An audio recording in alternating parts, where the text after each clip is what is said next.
have in the air, the cooler the air is, and the cooler the air is, the denser it is. It actually creates a vacuum that pulls moist air off of the Indian Ocean to pass over Africa. Okay, I'm going to ask you all to write down your questions and save them to the end because this is a long presentation and I want to make sure that I can get it accomplished during this hour. My signal is very weak here in Nicaragua. We don't have a very good internet system. Not, we don't have very good systems, period.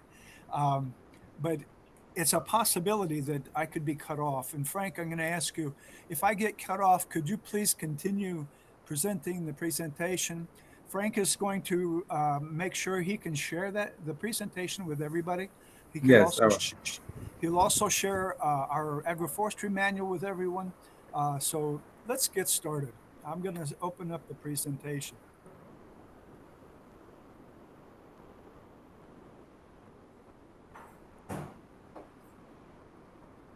I think, Yeah, it's already on the screen. Yeah. yeah, here it comes. Okay, well, it didn't. One more time. Yeah, it's already on the screen, sir. Okay, there we go. Yeah. This picture is from one of our lead farmers in Malawi. We have a, a project going on in Malawi. We've got volunteers there that are coordinating it, and the lead farmers are teaching all their neighbors.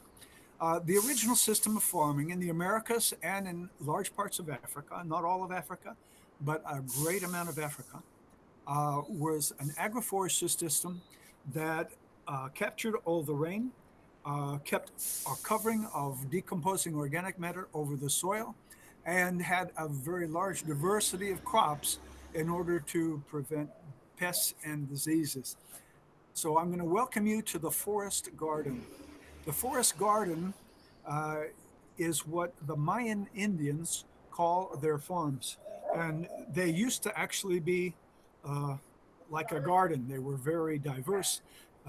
Now they're mostly maize and beans, but I'm trying to get people back to uh, where they're gardens. And we need that all over Africa.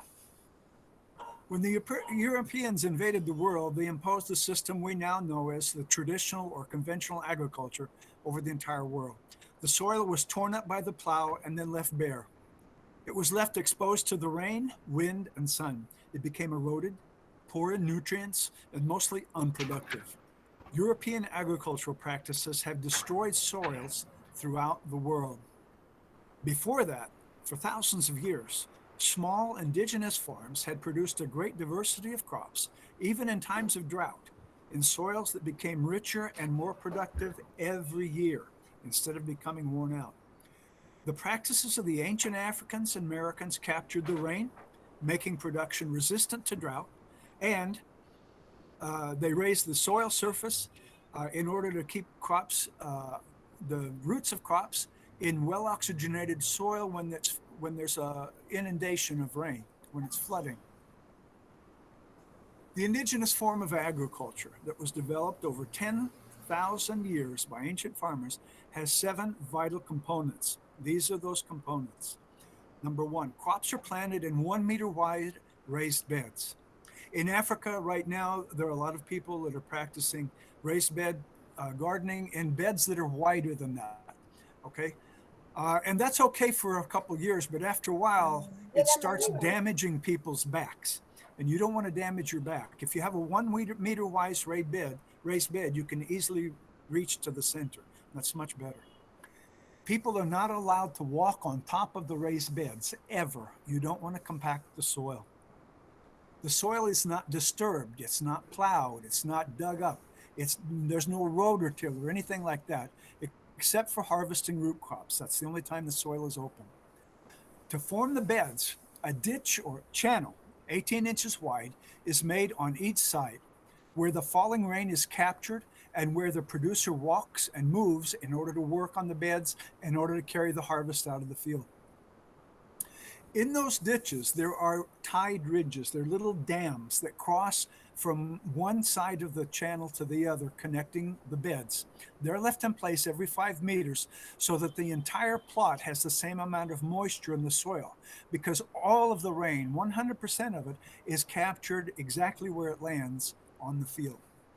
After the beds are formed, they're covered with organic matter, okay, mulch, that So provides I shade. think, so I think the bed is the slides are not moving. So are you changing the slides or you've not started yet? The words aren't moving. No, the slides. I think it's not changing. I don't know whether you've started changing the slides or. Okay, I'm on one slide right now. Okay. Yeah. Yes. It's okay. Okay. Yeah, All right. it's okay. Thank you. It's all right. After the beds are formed, they're covered with organic mulch that provides shade for the soil and prevents evaporation of moisture, providing a healthy environment for worms and beneficial microorganisms. The mulch protects the soil from compaction and erosion by the rain. Raindrops are like little hammers, and when they hit the soil, they compact it and they erode it. And the mulch also protects the plants from various diseases. The organisms make the soil fertile, they protect plants, and they deliver water and nutrients to the plants. I say that the mulch itself protects from diseases.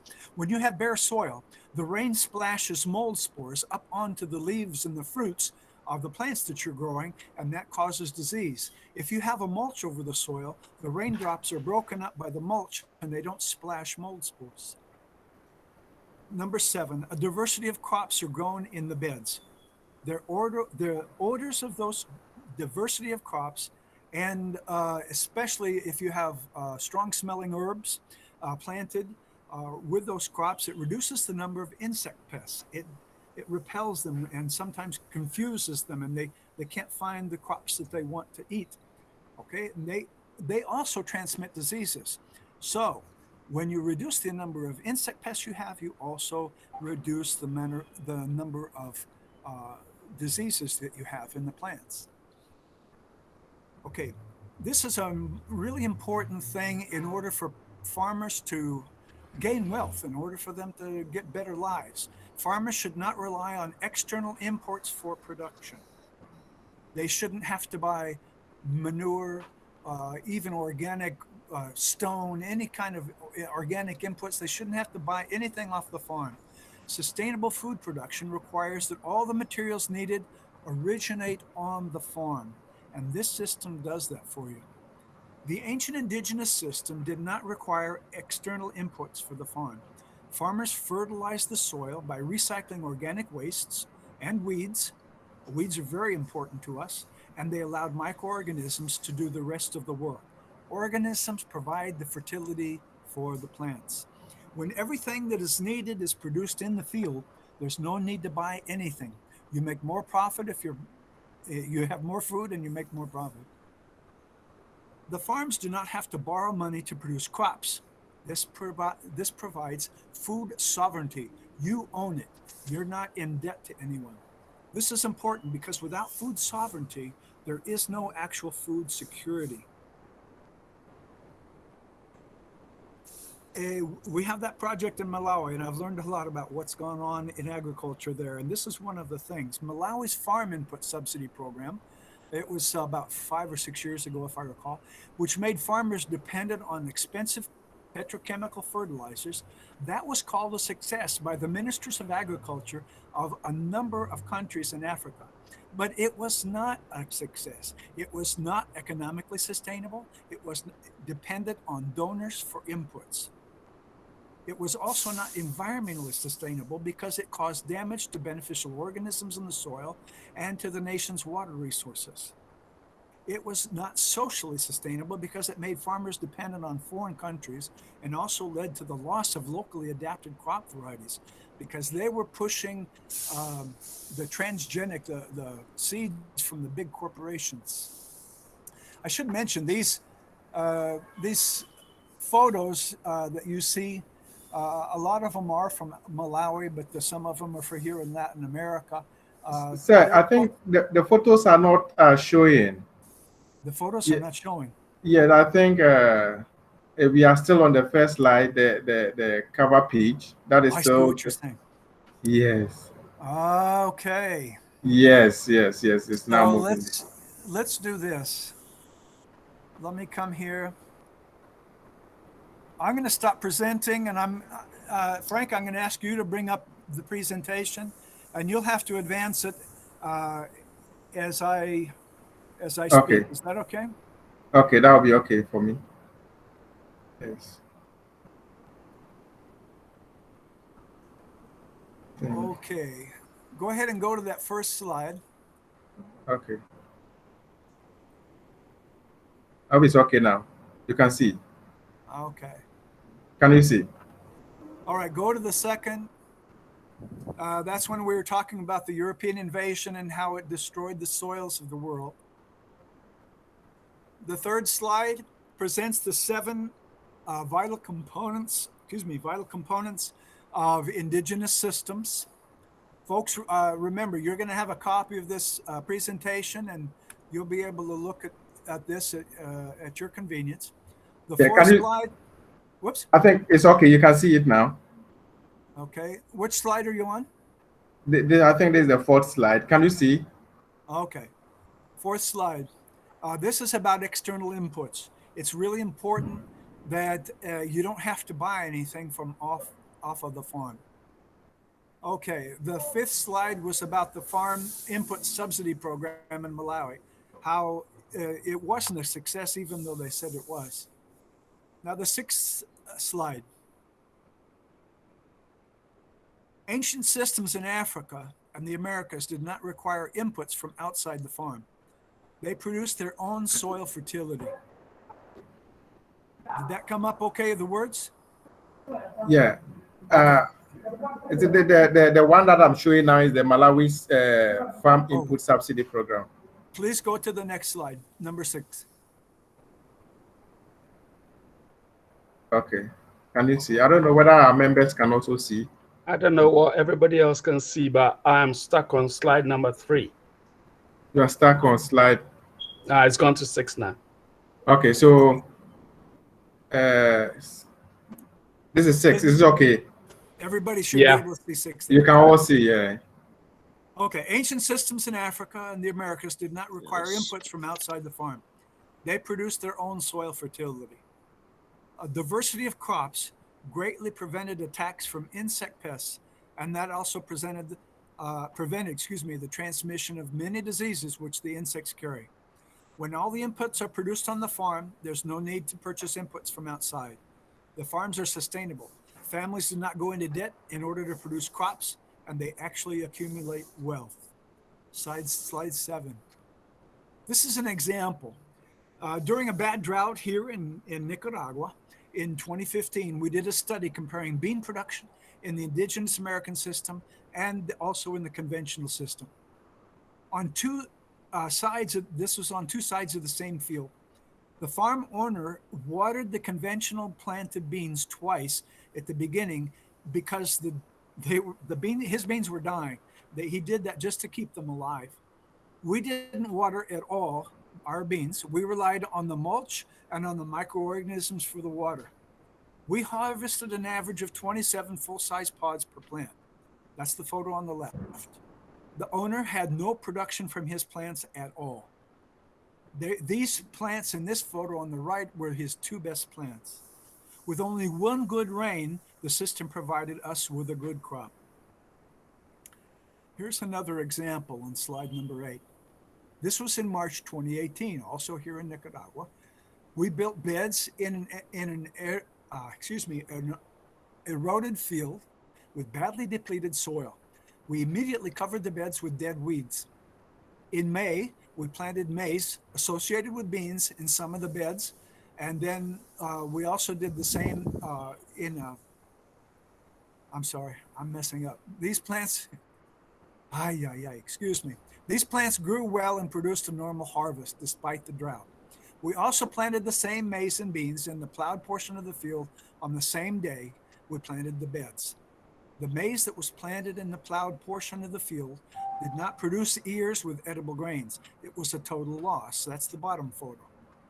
The beans in that part of the field, you can't see them, but there are beans growing in there. They only produced half as much as the beans growing in the raised beds. The indigenous practices can make the difference between a bountiful harvest and a total loss of a crop. Slide number 9. This is a photo of the side of one of our beds in that field in 2018. You can see how bad the soil was. It was horribly eroded, and the topsoil was very thin. This showed the degraded soil. When we build the beds, we almost double the best soil. So it's double, the topsoil in this photo is double what it normally is. And you can see how thin that is. Despite the poor soil, even in the drought, we had good production for most of the crops in that year. This is a this is a picture from that field. Okay, you can see the cassava. I don't know how it goes in Africa, but here in Nicaragua, I have never seen a conventional farm with cassava looking anywhere close to that cassava growing in a drought. Excuse me, that wasn't the drought. This was the next year. This was 16 months after the beds were built. Every time we convert a new field, the improvement in production is impressive. This is because of the improved soil environment in which worms and microbes can survive and do what they always do in a natural field or a forest, helping the plants grow and produce. In the natural world, plants produce abundantly, okay? It's only in plowed fields and bare fields that are hot and dry that they can't produce because they don't have the microorganisms helping them. The soil is cool and moist and the structure is not damaged. This is the system that God invented, the one you find in nature. In slide number 11, this is a microscopic photo of rock that has been excavated by mycorrhizal fungi hyphae. Okay, you can see the rock there. You can see there are a couple hyphae going down through that. And then there are lots of holes that have been made by the enzymes produced by these hyphae. Okay, besides producing soil organic matter, beneficial microorganisms also decompose stone and sand in order to make nutrients available to the plants. Some of them convert nitrogen to forms that are usable by plants. Others transfer nutrients and water directly to plant roots. Some protect plants from disease. Actually, there are a lot of them that protect plants from disease. Earthworms fertilize and turn the soil under permanent mulch. But none of these organisms, the fungi, the bacteria, the earthworms, none of them can survive and do their work if you plow the soil.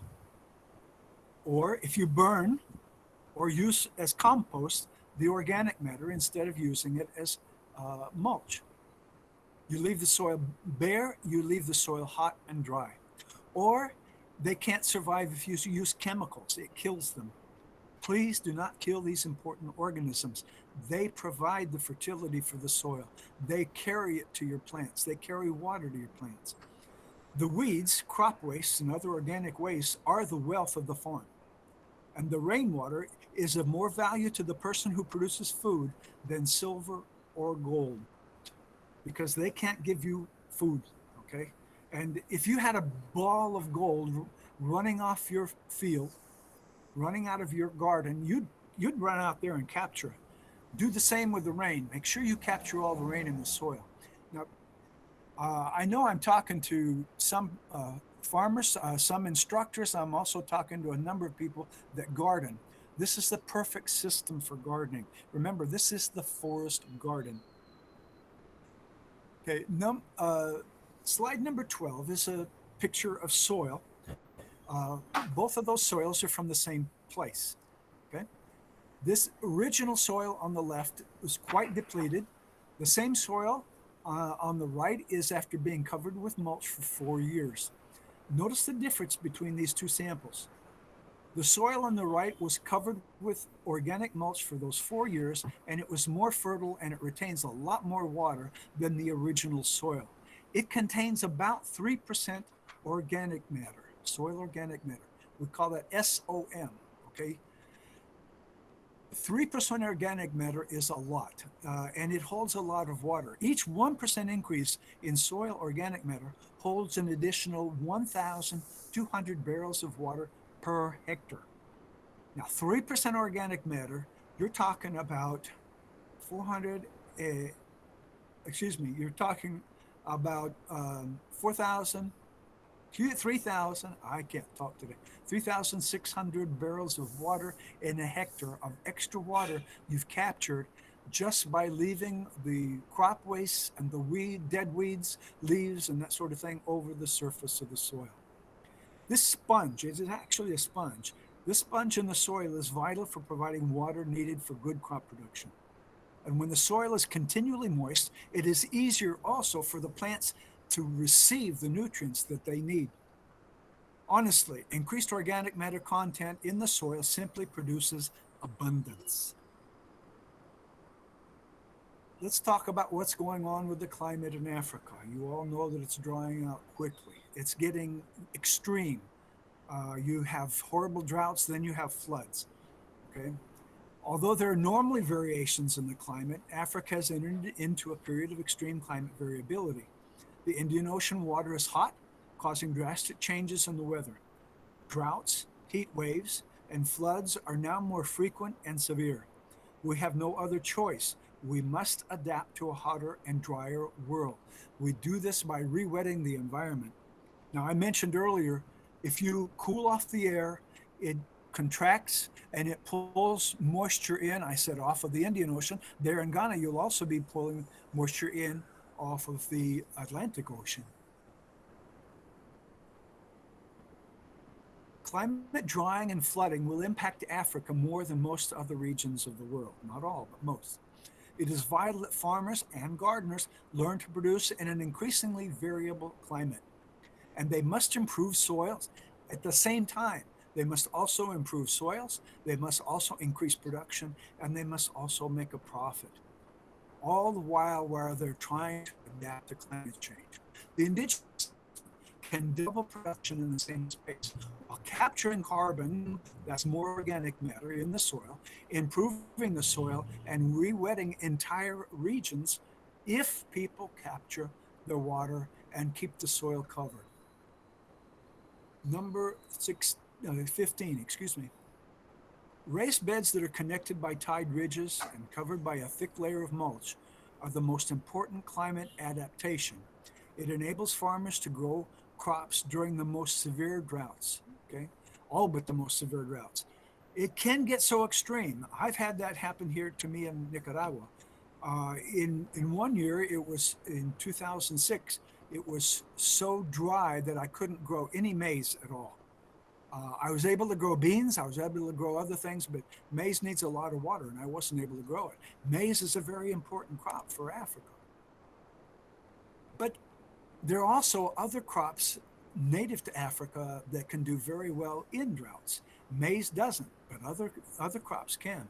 So adaptations must also include growing crops that are drought resistant, like lima beans, garbanzo beans, green gram, pigeon pea, sorghum, fonio, pearl millet, collards, sweet potatoes, teff, popcorn. Popcorn is corn, but it doesn't need, most popcorn doesn't need as much water as the short types of popcorn don't need as much as regular corn. Tropical pumpkins and taro are also drought resistant. Okay, let's go to slide 17. These are other steps you can take in order to make changes at the landscape level that can help you capture water and keep it in the soil. Terraces on steep slopes, platforms on, if you have any land where it floods for months at a time, you can build platforms and grow on those. Fruit and nut trees in beds or zai holes, irrigation ditches, micro irrigation systems, drip irrigation, live or dead barriers to keep the water from running off of the land. Check dams. Check dams across gullies are very important to capturing the water on the farm, on your property, and keeping it in the soil. Agroforestry systems help, but especially mulch. Mulch is like medicine for the soil. It cures so many problems. It even helps fungi to produce more rain. Now, it sounds strange, kind of crazy that fungi can produce more rain, but they can, and I'll show you how in just a moment. The mulch protects the soil from the sun, from the wind, and from the rain. It keeps the soil cool and moist. That's a better environment for plant roots. It's also a better environment for, it's a, the vital environment for mycorrhizal fungi and other beneficial organisms.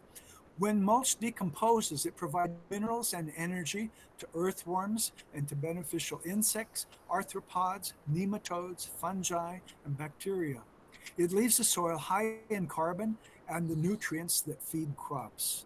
All of that happens because of mulch. Where decomposing mulch supports thousands of fungi, there are also millions of spores. If you have the soil continually covered by mulch, you end up with a lot of fungi growing. And before you wake up in the morning while it's still dark, fungi produce their spores, okay?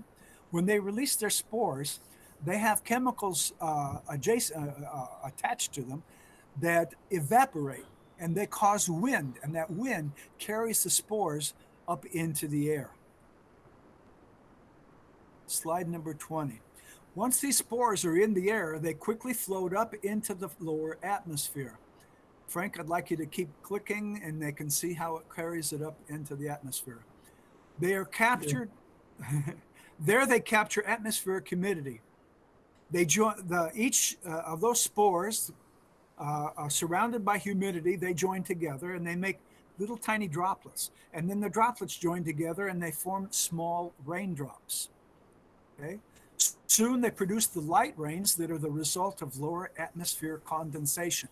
When you have a rain that's just light, small droplets, that's usually from lower atmospheric condensation. This is extra rain that would not fall without the spores. So if you've got a region that is covered with plowed soil, you don't have fungi growing, you don't have the spores produced, and so you don't have that extra rain being produced. This is another way that organic mulch can reduce the impact of climate change. Okay, slide 21. Whoops, I'm sorry, slide 22, excuse me. Adapting to climate extremes through the use of ancient indigenous systems is a way of guaranteeing rural livelihoods for farmers, for processors, and for entire communities. It's an active strategy available to every producer, even gardeners, as opposed to allowing the warming and drying climate to take control of our future. In this picture, in slide number 23, you can see how the channels had captured the rain and it wasn't allowed to run off. Where he's standing, that path, that land is pretty dry. It captured 100% of the rain. It's now available for production. Building raised beds that are connected by tide ridges and covered with mulch is the most important action for climate adaptation. Enabling farmers to grow crops during all but the most severe droughts, and re-wetting the landscape by capturing all the rain in the soil and preventing it from evaporating with the mulch. In a plowed field, less than 10% of the rain enters into the soil. Over 90% of the rain that falls on a plowed field runs off into the local rivers, down into the ocean, carrying soil with it. That is not good for anyone. What we need to do is capture that rain, keep it in the soil, allow the soil to regenerate and to become healthy, productive soil again. Okay, slide number 24. There you can see water held in a channel between two raised beds. This also shows you that some of the soil is held up, some of the soil is elevated, and that holds plant roots up in oxygen. So when you have an inundating rain, it doesn't kill the plants. When connected by tide ridges, the beds capture 100% of the rain. The raised soil also protects crops from inundation during heavy rains. The ridges were not used in early Africa or the America. That wasn't something that our ancestors did. That's something I've introduced to the system. If they had been used in those years, thousands of years ago, there are a number of civilizations that might have survived ancient droughts. These tide ridges can make the difference between good harvests and a total loss. Okay. Please, if you try this system, you build the beds, you open up those channels, please leave in place tide ridges at least every 5 meters. You can see in this next photo on slide number 26 a number of those tide ridges. The organic mulch greatly reduces the evaporation of soil moisture. Surplus rainwater that isn't used by the plants, it isn't able to be captured by the organic matter in the beds, it slowly uh, travels through the soil to the groundwater or to local rivers. It actually creates springs to come about if you've got a large number of these beds in an area. Slide number 26, excuse me, that was 25, I apologize. Slide number 26. Here are 3 pictures of the same field. On the left, we're building raised beds. The open area, the area that we haven't covered yet by mulch, that is an entryway across the field, and we make that with a wide bed in the center, and we plant windbreaks there, and we do that about every 20 meters across the field.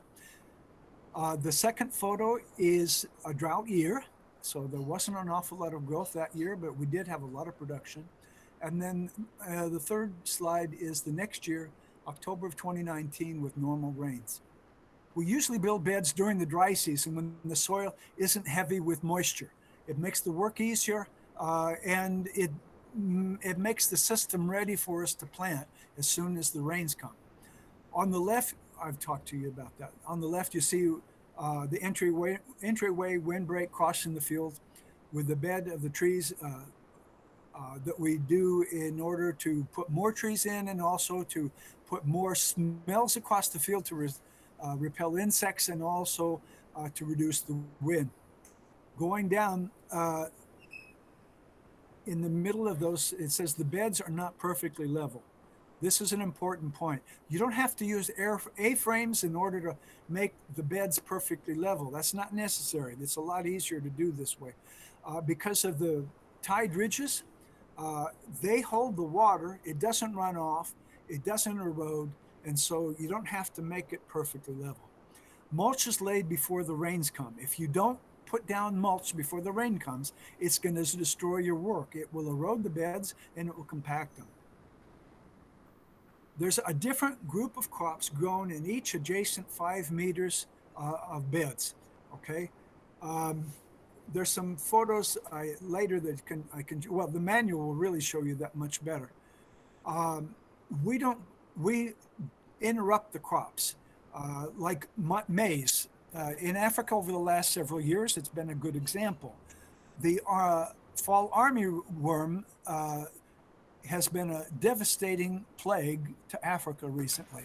If you have a monoculture of maize planted over an entire field, they will just cross that field rapidly and destroy everything. If your maize is interrupted with other crops and your maize is grown in a number of the 5 meter beds across your field with other crops growing between them, you have less problem with insect pests. The soil is only disturbed in order to harvest root crops. All other plant roots, including weed roots, we leave them in the soil, okay? They provide more fertility, but they also provide roots, they provide nutrients for mycorrhizal fungi. That's a fungi that's really important for production. If you leave bean roots, if you don't pull the bean roots of the plant, bean plant roots out of the soil, you're leaving nitrogen in the soil for your next crop. Slide number 20. Whoops, yes? Yeah, number 20, which number? 20, 29? Now we're going to 27. Wow. Okay. Okay, sir. Okay. To form the beds, the soil is removed from the channel and it's put on one side, preferably to your right if you're right-handed. If you're left-handed, to your left. Okay.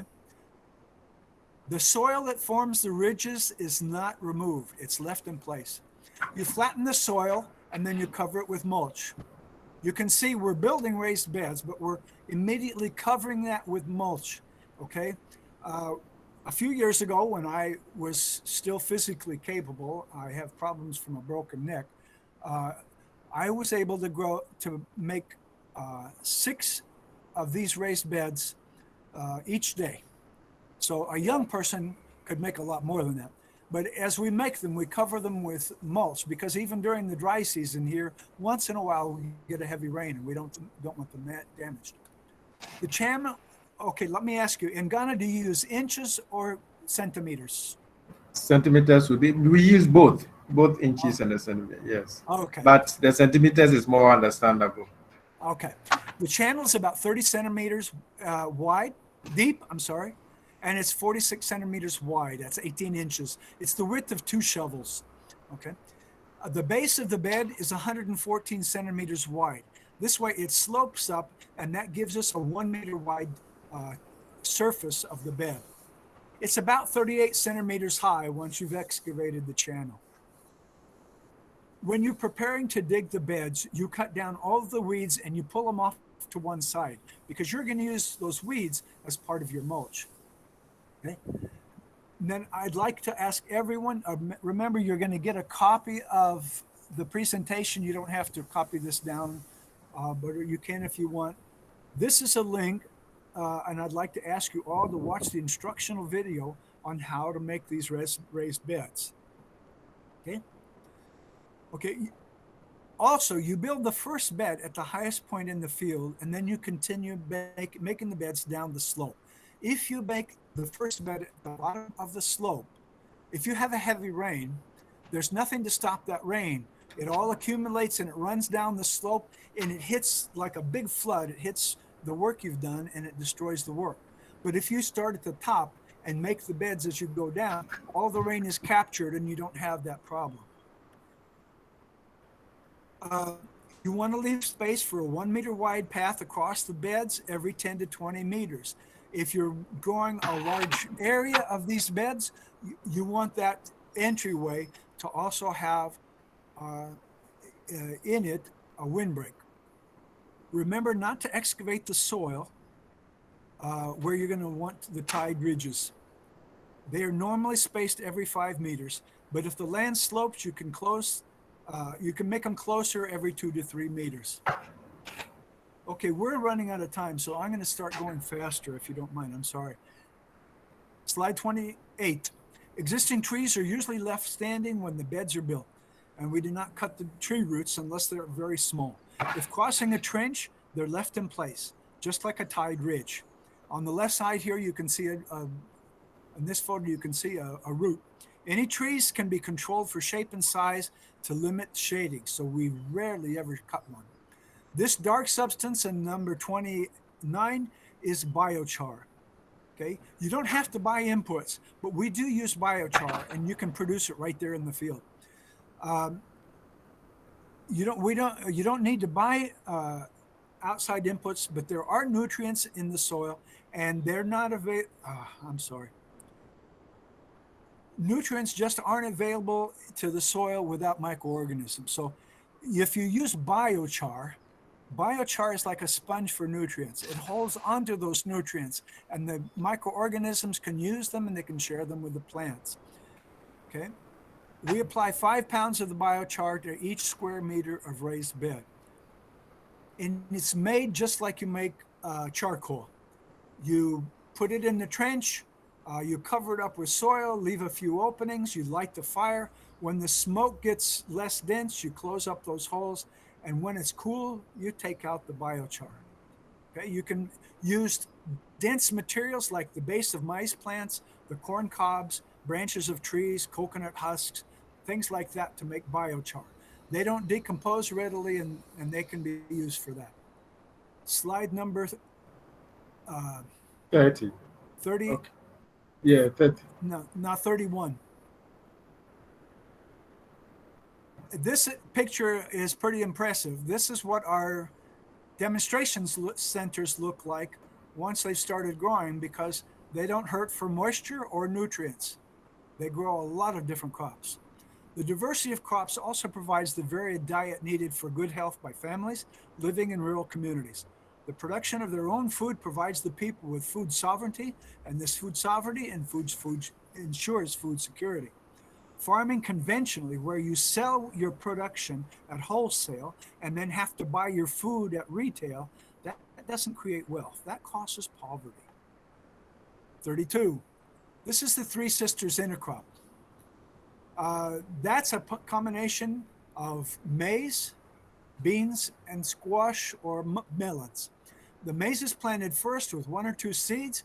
When it's 50 centimeters tall, you plant the beans, 3 seeds around each of the maize. When it's 50 centimeters tall, you plant a squash plant at the end of each of the 5-meter bed, and you allow that to grow to the center. This was used in the Americas, but similar systems were also used in Africa. Slide 33. The maize plants support the bean plants that climb the stalks. Beans provide nitrogen to the maize. The squash plants provide extra shade to keep the soil cool and moist. This can produce double the amount of food as when the maize is planted. It also provides more vitamins and protein in the diet when the maize isn't the only crop grown by the family.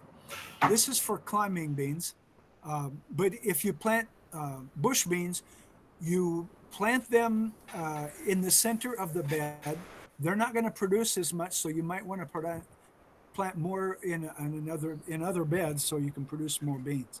Let's go to slide 34. Marigold is important. It kills root knot nematodes. And we plant a marigold plant on the sides of our beds, each meter on each side. And then we keep them cut back so they're small, so that they don't interfere with the crops. 35, excuse me. Castor beans can be planted as a windbreak. They're very effective. They repel a lot of different insects. You also want to plant strong smelling herbs like oregano, basil, etc., and that helps repel insects. If you're going to plant cabbage and carrots, plant the two together, because the cabbage repels the carrot root fly and the carrots repel the cabbage moth. Okay. Number 36. Let's go on to number 37. To grow fruit trees or nut trees in raised beds, this is how you do it. You cut off the young trees when they're about 1.5 to 2 meters tall. You allow 5 branches to grow from that. When they, excuse me, when they're 1/2 meter long, you cut them at that length. Then you allow each of those to produce two more branches. And you cut those again, and then you allow the side branches to grow, but you're only going to grow them out to 1.5 meters wide. You let them grow 3 to 5 meters tall, 3 to 5 meters wide. And you can do that over the raised beds. When you do this, they're more productive than large trees because they're getting more sunlight. Okay. Good. 38. The greater the crop diversity of the farm, the greater the family's financial resistance and the greater food security. Let's go on to the next slide. I'm sorry, we need to go through this fast. It's important to plant crop varieties that are adapted to your local conditions, okay? And each family needs to store those in their own homes. The locally adapted varieties ensure good production. Okay, and they're also in demand in the local markets. Everything that I'm telling you, everything that anyone else tells you, slide 40, I'm sorry, should be tried on a small area. Any practice or technology or crop that does not work in your area, it's not adaptable, it's not good for you, it should be rejected. This is how you should store seeds on number 41.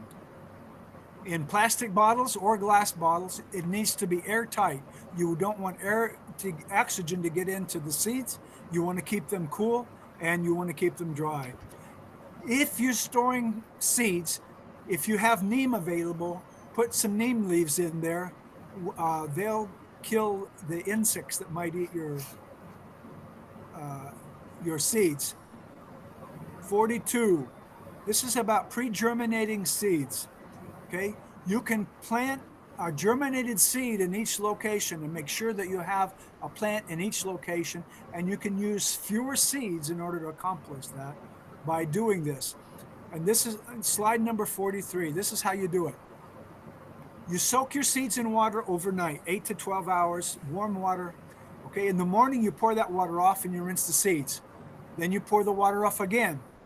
You do not leave the seeds covered with water. You pour the water off, okay? But you do leave the top covered to keep them from drying out. Next slide, number 44. This is what it looks like in the jar. It's not covered with water. You do this 2 or 3 times a day and they start germinating. You plant the seeds in the nursery or directly in the field when they look like this, okay? You be careful not to damage the roots. If you are having a nursery and you're going to grow transplants, these paper pots in number 45 are the best way to do that. The roots grow directly through the paper. They go right through it. You don't have to remove the paper. You just set the paper into the soil. But you want to make sure you cover all of the paper with soil, because otherwise it'll dry out the plant and it'll die. You just cover everything with soil and it'll be fine. There's an instruction on the link for how to make these paper pots. Soil number 46. Soil organic matter and decomposing rock provide the nutrients and energy needed by soil organisms and those needed by plants. Fungi, bacteria, and other organisms release nutrients from the mulch and rock in order to live. Those nutrients are what naturally feed plants. To provide the nutrients and energy needed by living soil and needed by plants, the only input needed is a thick mulch, because that keeps it cool and moist, and the worms and microorganisms and larger organisms also can survive and do their work. Number 47. In warm climates, earthworms turn the soil twice a year. You don't have to plant, you don't have to till up the soil and make it soft. The earthworms do that for you. They deposit nutrients in the soil. They stabilize organic matter and they improve the soil texture. Their tunnels provide for increased oxygenation to the roots and water penetration. Earthworms leave the soil soft and fertile, but they need moist soil because they breathe through their skin. If the soil is dry, they can't breathe, okay? They're also easily killed by plowing and by petrochemicals.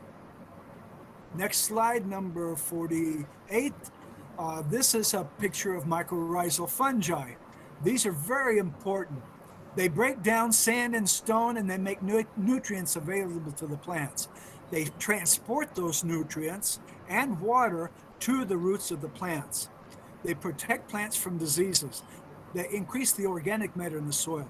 They increase the reach of roots into the soil by about 1,000 times. Actually, most plants can't thrive without mycorrhizal fungi.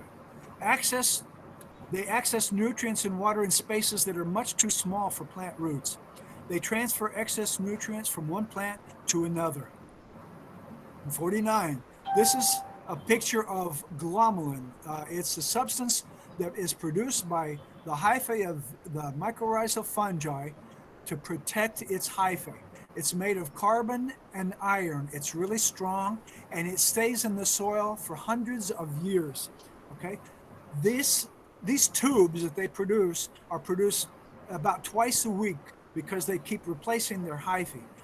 So mycorrhizal fungi produce a lot of carbon for the soil, a lot of organic matter for the soil that is really important for your soil structure. That is why when I showed you those two pictures of the soil earlier, the one on the dark soil on the right was because the mycorrhizal fungi were quickly increasing the organic matter content of the soil. Number 50. That mycorrhizal fungi provide water, phosphorus, nitrogen, and micronutrients to the plants and they protect them from disease. There are also other organisms that do these things too. Trichoderma fungi are very important.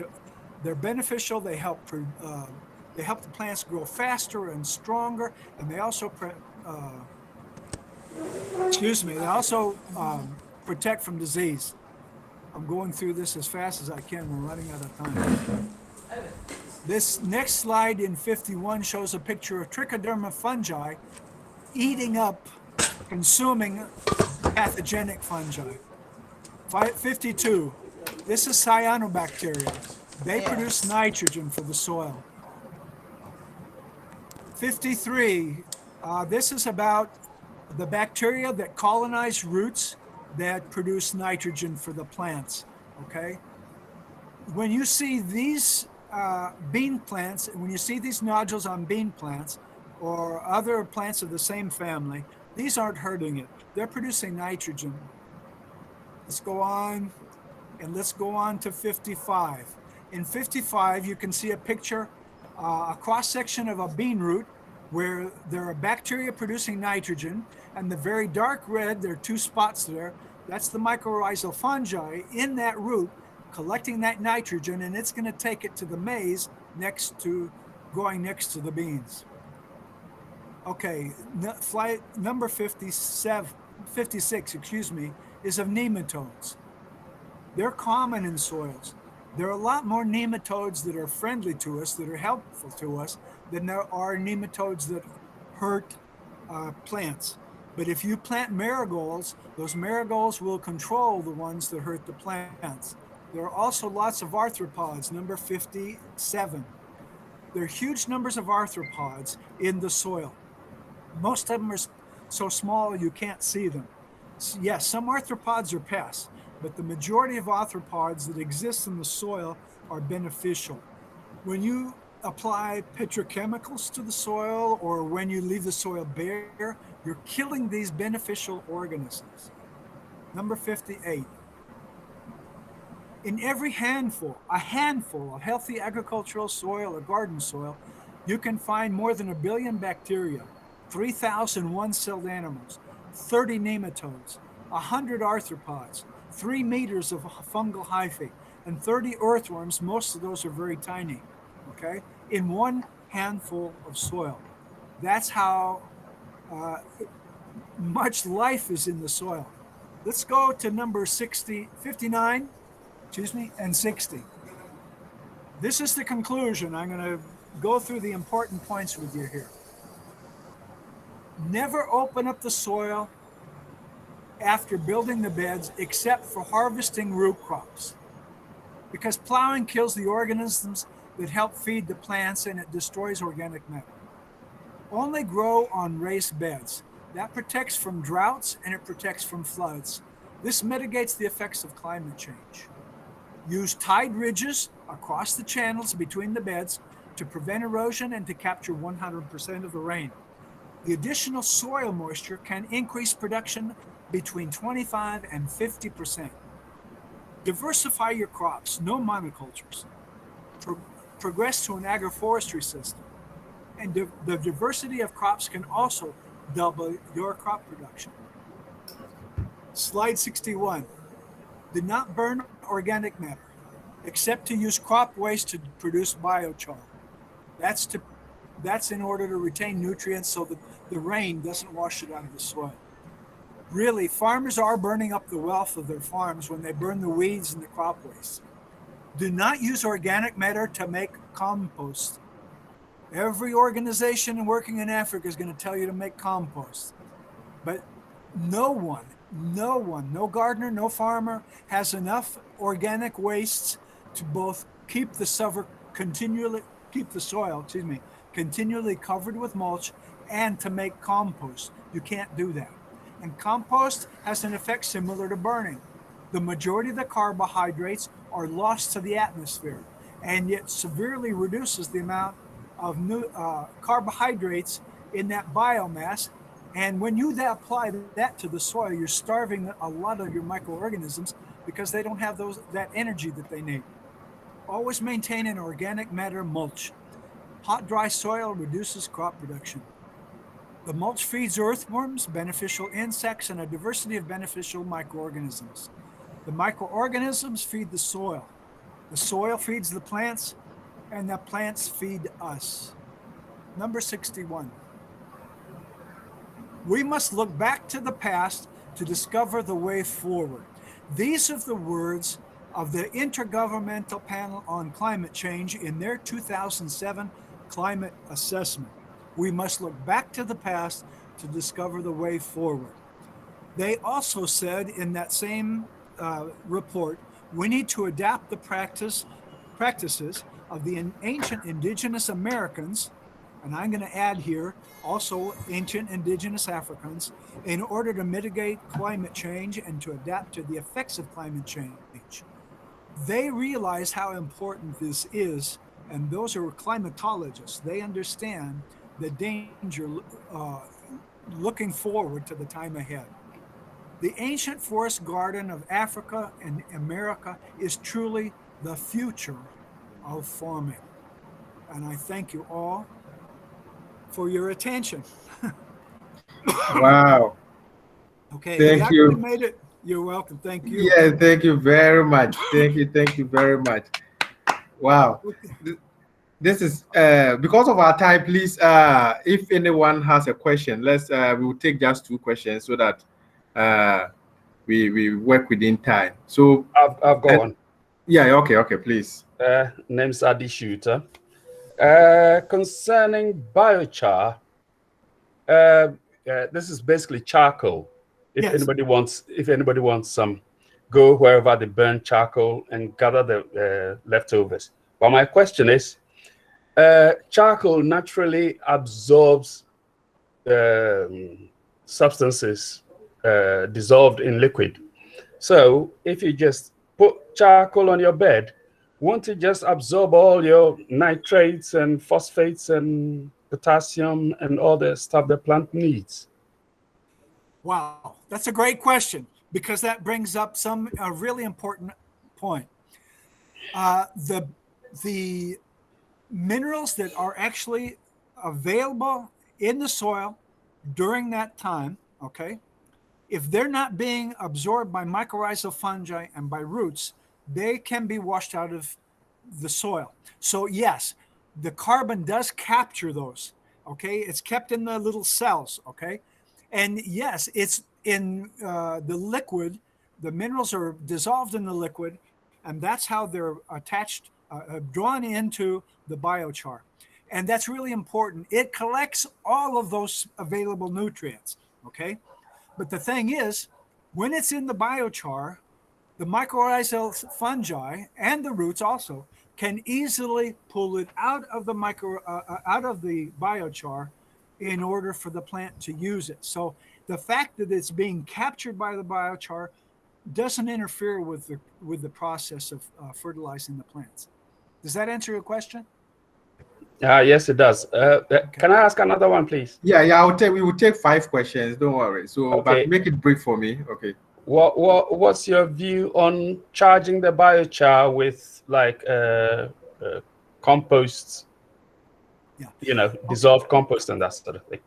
Yeah, most people that teach permaculture and that sort of thing, they say that you have to charge biochar.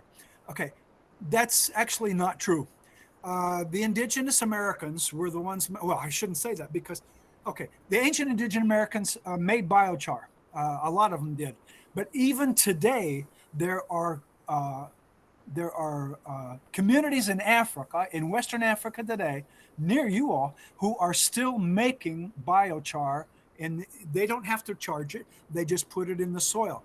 Uh, you can even put it over the mulch, and as the mulch decomposes, the earthworms are carried into the soil. As soon as it's got even in the mulch, it's accumulating nutrients as the mulch decomposes. Okay, um, you don't have to charge it; it will charge itself, and especially not with compost. The only thing that should be compost is kitchen waste, and you can even put kitchen waste under the mulch on your raised beds. You don't have to compost that. Composting produces greenhouse gases and it wastes the biomass. It wastes the energy that your microorganisms need. Okay, so you don't have to charge it. You can just put it on the soil, put it on the mulch, and the worms will work it throughout the soil, and the microorganisms will do the charging. Okay, please, do we have anyone with a question?